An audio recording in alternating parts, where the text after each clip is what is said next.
Anda masih bersama kami di Kompas Siang, Saudara. Polisi telah membuka penyelidikan baru kasus dugaan pemerkosaan 3 anak oleh ayah kandungnya di Luwu Timur, Sulawesi Selatan. Namun sang terduga pelaku kini malah melaporkan balik mantan istri dan website berita projectmultatuli.org ke Polda Sulawesi Selatan dengan tuduhan pencemaran nama baik lewat Undang-Undang ITE. Secara umum pencemaran nama baik dan kita laporkan ada dua. Satu mantan istri dari klien kami, dan kedua adalah yang narasi tulisan yang dalam website itu mengatakan ada tindak pidana pemerkosaan. Merasa dirugikan atas pemberitaan yang ditulis oleh redaksi projectmultatuli.org, pria yang diduga menjadi pelaku pemerkosaan ketiga anak kandungnya ini datang ke Mapolda Sulawesi Selatan Sabtu sore kemarin. Ia melaporkan balik mantan istrinya dan website berita projectmultatuli.org dengan tuduhan pencemaran nama baik lewat Undang-Undang Informasi dan Transaksi Elektronik atau UU ITE setelah dikirimi link berita yang ternyata menjadi viral di media sosial. Kami sengaja mengaburkan identitas para pihak yang tertera dalam surat pengaduan yang kami peroleh ini demi melindungi para korban pemerkosaan. Padahal, di dalam artikel berita Project Multatuli tanggal 6 Oktober 2021 yang ditulis oleh Eko Rosdianto dan diterbitkan ulang oleh banyak media online lainnya, tak ada satupun identitas yang berkaitan dengan korban atau pelaku yang tercantum dalam berita. Hal ini dilakukan sesuai dengan etika pers juga demi melindungi narasumber dan para korban. Penulis bahkan tak menggunakan inisial untuk menghormati proses hukum. Saya pribadi tidak menulis inisial, teman-teman di Multatuli editor tidak menulis inisial, itu bagian kami menghargai proses hukum ini. Seandainya dia tersangka, saya pasti akan mengejar dia. Tapi ini terduga. Nah, saya tidak menulis di teman-teman Multatuli, kami sepakat tidak menulis inisial pun kami tidak tulis. Artinya kami menghargai kepolisian, kami menghargai status hukum dia. Dalam melakukan pekerjaannya, jurnalis seperti Eko Rosdianto dilindungi oleh Undang-Undang Pers Nomor 40 Tahun 1999. Di Pasal 4 terhadap pers nasional tidak dikenakan penyensoran, pemberedelan, atau pelarangan penyiaran. Untuk menjamin kemerdekaan pers, pers nasional mempunyai hak mencari, memperoleh dan menyebarluaskan gagasan dan informasi. Di Pasal 8, wartawan juga mendapat pelindungan hukum dalam melaksanakan profesinya. Ia juga memiliki hak tolak untuk melindungi narasumber. Jika ada yang menghambat atau menghalangi kerja pers sesuai yang diatur oleh undang-undang, maka bisa diancam pidana penjara paling lama 2 tahun atau denda paling banyak 500 juta rupiah. Sementara itu, setelah desakan begitu kuat, polisi pun membuka penyelidikan baru untuk mengungkap kasus dugaan pemerkosaan 3 anak di Luwu Timur, Sulawesi Selatan ini.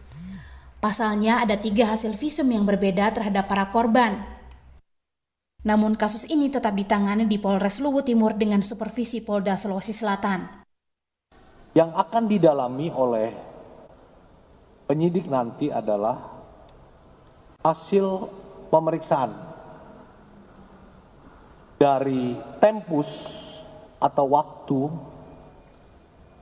tanggal 25 sampai diperiksanya ketiga korban tersebut di tanggal 31.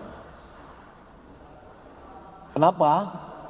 Karena disampaikan bahwa pemeriksaan visum tanggal 9, dokter menyatakan tidak ada kelainan. Pemeriksaan yang kedua tanggal 24, dokter menyatakan tidak ada kelainan. Kemudian pemeriksaan medis oleh ibu korban di tanggal 31 menunjukkan ada katakanlah kelainan. Sebelumnya ada 3 visum yang telah dilakukan pada ketiga anak korban dugaan pemerkosaan.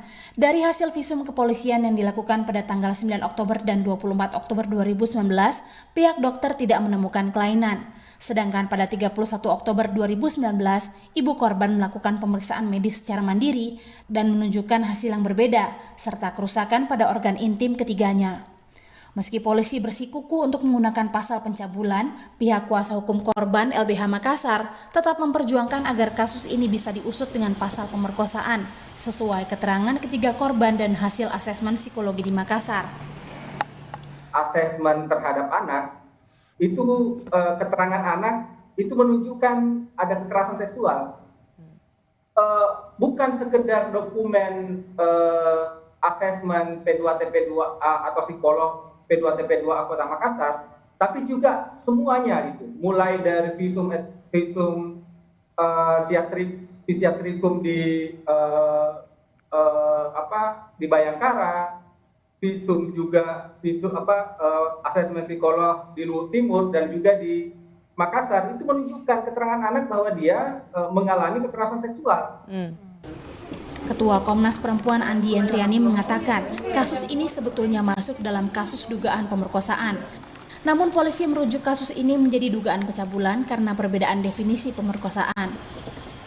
Tapi sebetulnya kalau kita menggunakan definisi yang lebih tepat tentang perkosaan, memang kalaupun dia bentuknya adalah penetrasi anal ataupun pemaksaan oral, itu juga semuanya dengan ataupun penetrasi vaginal tidak dengan alat kelamin laki-laki tapi menggunakan alat yang lainnya, itu semuanya masuk dalam definisi perkosaan. Jadi tidak keliru juga sebetulnya. Tetapi jika dia mau dimasukkan dalam proses hukum, tentunya kita akan sangat terbatas pada apa yang bisa dikerangkakan di dalam KUHP saat ini. Tak hanya demi keadilan, negara sejatinya harus bisa memberikan perlindungan bagi para korban kekerasan seksual. Jangan sampai pelapor dan para korban yang seharusnya berhak mendapat pendampingan negara untuk pemulihan justru rawan diperkarakan. Tim Liputan, Kompas TV. Dan saudara, untuk mengetahui informasi selengkapnya kita segera bergabung dengan jurnalis Kompas TV, ada Winda Anggraini yang saat ini berada di Mapolda Sulawesi Selatan di Makassar. Winda, selamat siang. Apakah sudah ada tanggapan dari ibu anak-anak korban dugaan pemerkosaan ini atas pelaporan balik yang dilakukan oleh mantan suaminya? Iya, Nilu dan juga saudara, kami tadi mencoba menghubungi kuasa hukum dari pelapor dan juga korban yang menyatakan bahwa laporan ini salah alamat jika ditujukan kepada mantan istrinya, karena laporan yang ditujukan oleh terlapor ini terkait dengan narasi yang dimuat oleh salah satu website ataupun juga situs pemberitaan, sehingga berita ini viral di media sosial dan juga menyita perhatian publik, karena menurut kuasa hukum dari korban ataupun juga pelapor bahwa yang dilaporkan oleh terlapor ini adalah produk jurnalistik. Jadi mekanismenya haruslah melalui Dewan Pers. Dan dari kuasa hukum sendiri tak mempermasalahkan terkait dengan laporan balik yang dilakukan oleh ayah yang diduga melakukan pencabulan terhadap 3 orang anaknya di Luhut Timur, karena hal ini merupakan bentuk dari respon dan juga untuk mengintimidasi pelapor, dan hal ini sering kali terjadi pada kasus kekerasan seksual. Dan kuasa hukum berharap bahwa adanya laporan balik dari ayah korban ini tidak mengganggu jalannya proses pengusutan kasus pencabulan ataupun juga pemerkosaan terhadap 3 orang anak yang terjadi di Luhut Timur. Saat ini dari kuasa hukum korban sendiri menyatakan dalam waktu dekat belum ada agenda ataupun juga belum ada penyelidikan secara resmi atau panggilan penyelidikan secara resmi dari pihak kepolisian.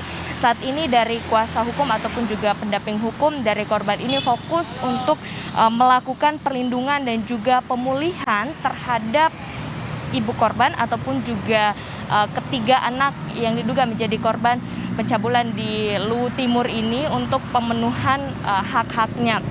Dan kuasa hukum juga berharap bahwa proses penyelidikan terkait dengan kasus pencabulan di Luhut Timur pada tahun 2019 tersebut dibuka kembali. Akan tetapi yang terjadi saat ini adalah pihak kepolisian justru membuat laporan baru dengan membuat laporan polisi model A untuk fokus terhadap kasus ini dalam rentan waktu yaitu 25 sampai 31 Oktober 2019, karena menurut pihak kepolisian di rentan waktu itulah terjadi tindak pidana kekerasan seksual seperti itu, karena terjadi beda hasil visum antara tanggal 31 Oktober 2019 hasil visum dari Rumah Sakit Vale Sorowako yang dilakukan secara mandiri oleh pelapor, dan juga terjadi